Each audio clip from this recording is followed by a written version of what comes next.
have the CEO of All On, an organization working actively in Nigeria to cover the energy gap in the nation, with a focus on indigenous energy companies and providing support to the local businesses in Nigeria.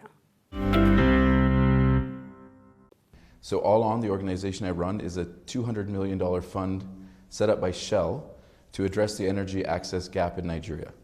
So Nigeria has 4,000 megawatts for 200 million people, which is basically 196,000 megawatts short of what we actually need. So the energy access gap is absolutely enormous. There's over 100 million people totally off the grid. There's another 40 to 50 million people with less than 4 hours of power a day.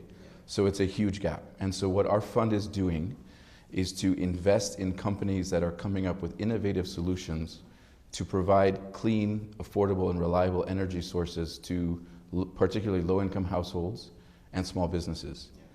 And one of the priorities that we focus on is actually investing in Nigerian businesses. So of our 50 or so investees, 40 of them are fully indigenous, Nigerian-owned and operated and founded businesses that are really pursuing homegrown solutions to this massive problem in Nigeria.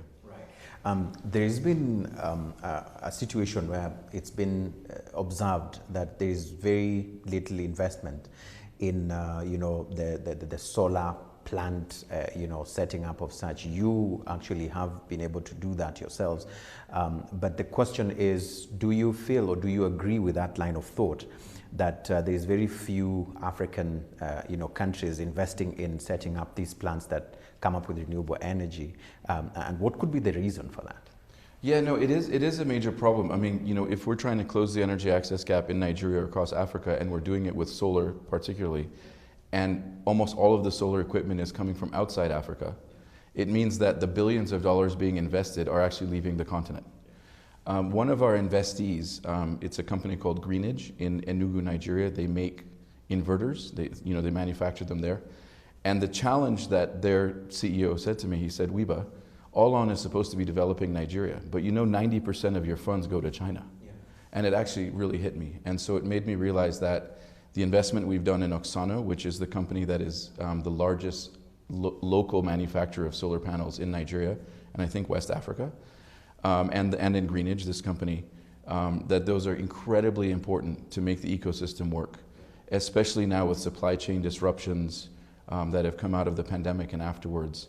But also just simply, we can't build an entire industry where everything that goes into the industry has to be imported.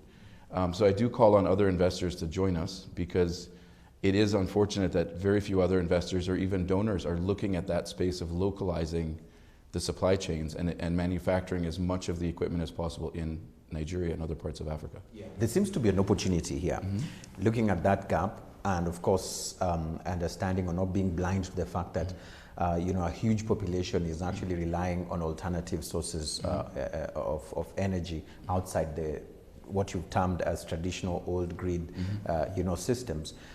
You're in the sector, and you're calling on others to actually also invest in here. Why do you think, regardless or despite the fact that there's this opportunity from a face value, why is there that shyness in jumping into this sector? What is causing this? So you mean the sector generally or the manufacturing part of it? The sector generally. Okay. Well, there is actually a lot of capital in this sector.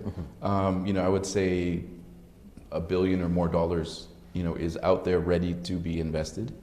The problem is it's not always the right kind of capital, right? So in Nigeria, for example, there aren't that many renewable energy companies that are at the kind of scale that some of the big development finance institutions or some of the bigger investors can write the $10, $20, $30 million check they like to write. And so what we've done in the 5 years of All On is we've actually said, okay, let's start building that pipeline. And so we actually invest all the way at the ideation stage. That's when it may not even have a business name, it's just a young entrepreneur with an idea. At the angel stage, we invest again. That's, you have a concept, you have a product, but you need that little bit of capital to kind of try it out and get it moving. And then at the growth stage, where it gets up to $3 to $5 million investments. And the portfolio we have now, within a year or two, maybe 3 years, many of our companies will now be ready for that kind of $10, $20, $30 million investment. So I think it goes both ways. You both need to have the investable opportunities, and you have to have the right kind of capital at the right time in the growth of those companies.